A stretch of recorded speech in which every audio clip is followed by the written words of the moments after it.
Hey everyone! Welcome back to Learn English with Shaau, the show where we learn real English the fun way. I'm your host, Shaau, speaking all the way from sunny California. And today's episode is all about catching up with a friend after the weekend. You know that Monday morning feeling when someone says, "Hey, how was your weekend?" And your brain goes completely blank. What did I do? Did I even go outside? So today we're talking about that, how to talk about your weekend, how to ask others about theirs, and how to sound natural in English while doing it. And guess what? I'm not alone today. I've got a super fun guest with me, my good friend Ryan. Hey everyone, what's up, Shaau? Thanks for having me. I'm so ready for this. And yeah, you nailed it. That Monday moment when someone asks about your weekend and you suddenly forget you even exist. Exactly. Weekend? Never heard of it. Playful tone. So, Ryan, before we dive into our English talk, tell me, how was your weekend? It was actually pretty good. I went hiking with some friends near Lake Tahoe. It was beautiful. Fresh air, tall pine trees, and no phone signal, which I think is both amazing and terrifying at the same time. Right? No phone signal means peace and quiet, but also means no memes. Exactly. Like, what am I supposed to do when I see a cool rock? I can't post it on Instagram? That's a crime. All right, let's teach something here. When Ryan said, I went hiking, that's how we talk about what we did on the weekend. So I went hiking, I watched a movie, I met friends. Simple past tense, went, watched, met. Yeah, not I go hiking. That's present tense. So if you're talking about the past weekend, use went. I went shopping. I went swimming. I went to the beach. Nice. So tell me, did you do the classic American weekend thing? Brunch? Oh, yeah, of course. Eggs, pancakes, way too much coffee, the full brunch experience. Pancakes. Brunch is actually a mix of two words, breakfast and lunch. It's like that late morning meal you have on weekends when you wake up too late for breakfast, but too early for lunch. Exactly. It's the meal of lazy champions. Okay, vocabulary moment. Lazy champion isn't a real idiom, but it should be. Playful tone. It means someone who's amazing at being lazy, like the gold medalist of doing nothing. That's totally me on Sundays. I'm like, don't disturb me. I'm doing absolutely nothing professionally. No, kind of so true. Sundays have this special vibe. You just know the world is moving slower. But okay, let's break this down for our listeners. If someone asks you, what did you do over the weekend? How can you answer naturally? Yeah, good question. You can start with something like, oh, I had a relaxing weekend. Or, I went out with some friends. Or, I just stayed home and watched Netflix. Those are all simple, natural sentences you can use in real life. Yes, and if you want to sound even more natural, add a little feeling like I had a really relaxing weekend or I had a crazy busy weekend. That's how Americans usually say it. We had adjectives to give more color. Right, like, I had a super chill weekend. I had a fun weekend. Or, my favorite, I had a weekend I need to recover from. Oh my gosh, yes? That means you partied too much. Okay, everyone listening, when someone says, I need to recover from my weekend, it means they're tired because the weekend was full of fun or activities. Yeah, it's like, I needed a weekend after my weekend. That's actually a super common joke. So remember that phrase, guys, I need a weekend after my weekend. It's funny and very natural English. So, Shaau, what about you? What did you do this weekend? Oh, I did something super exciting. I went to a farmer's market. A farmer's market? That's like the most California weekend ever. I know, right? Playful tone. I was walking around with my little coffee, looking at organic avocados and saying things like, oh, that's such a nice sourdough loaf. That's hilarious. So, for everyone listening, a farmer's market is like an outdoor market where local people sell fresh fruits, vegetables, and handmade stuff. Exactly. And here's a little vocabulary tip.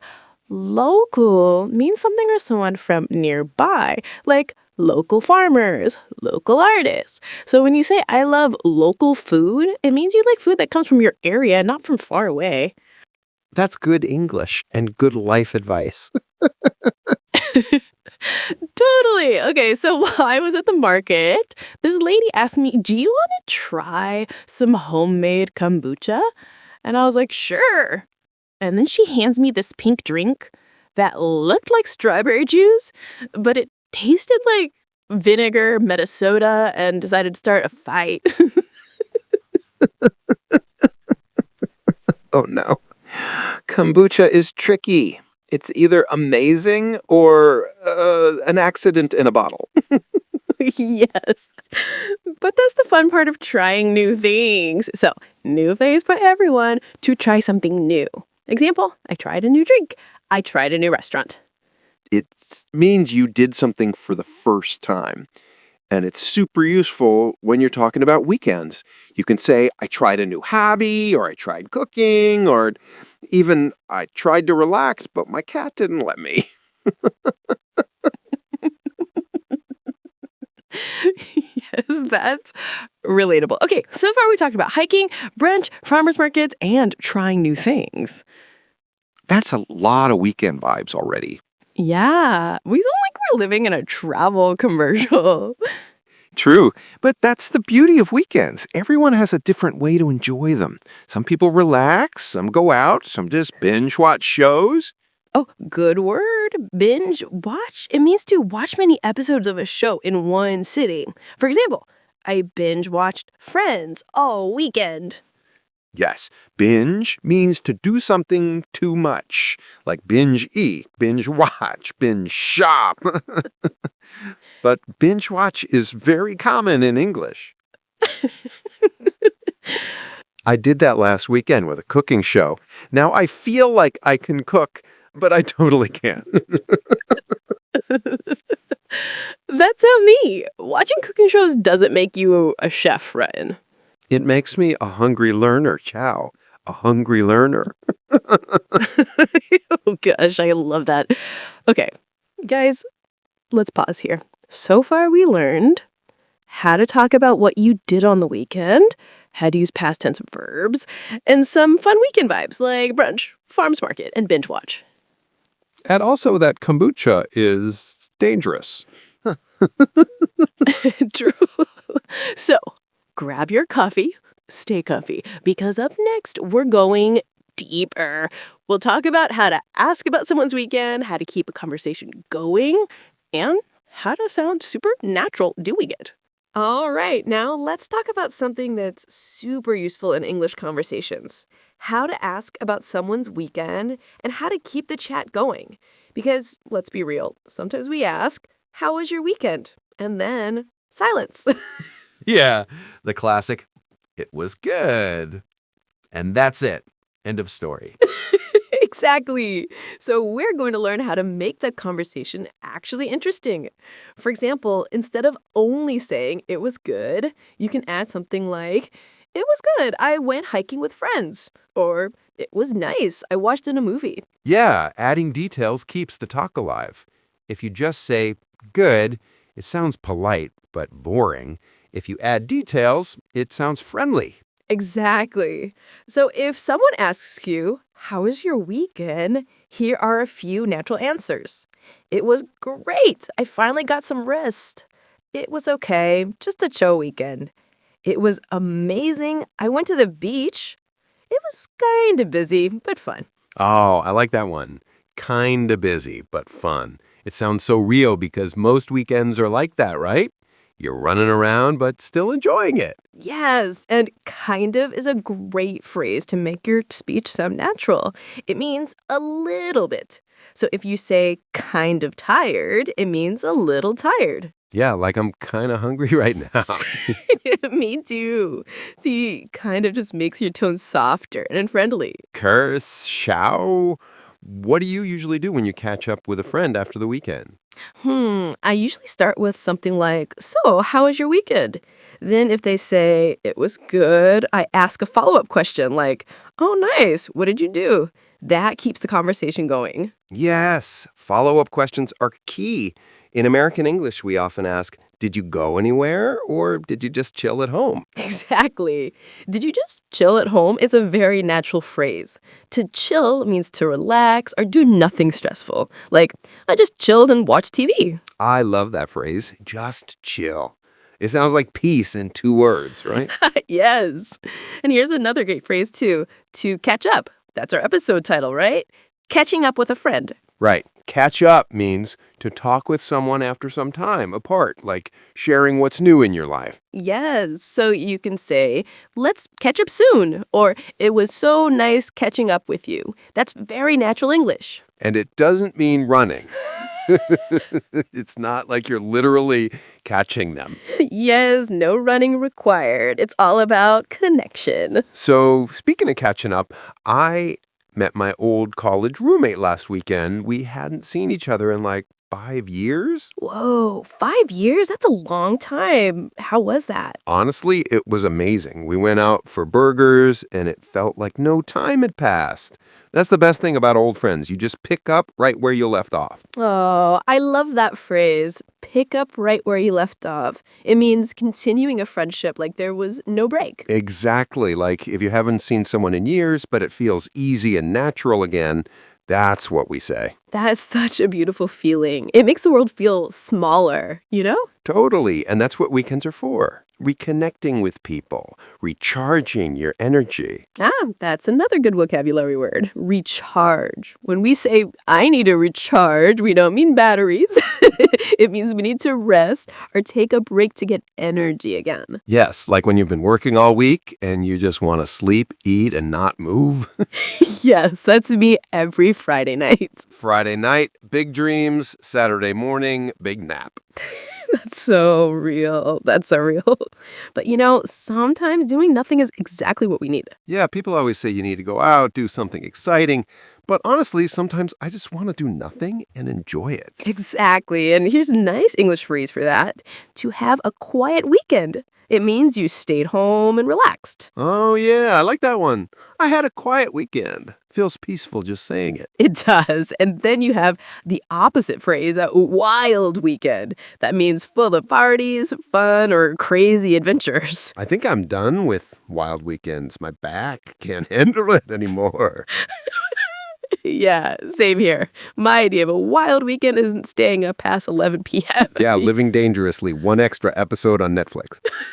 Exactly. So let's teach another fun idiom, to let your hair down. Oh, I like that one. And it means to relax and have fun, right? Yes, literally it means to take your hair down, but we use it when someone relaxes or enjoys themselves after working hard.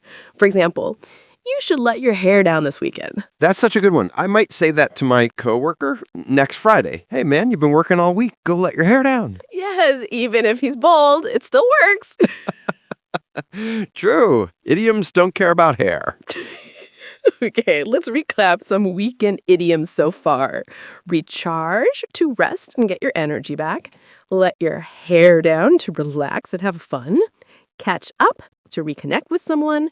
Pick up where you left off, to continue a friendship or story after a break. That's a solid list, and all of them are super common in everyday American English. Exactly. And that's the point. We're not just learning English, we're learning real life English, the kind people actually speak. Yeah, no one says, I engaged in a recreational activity with peers.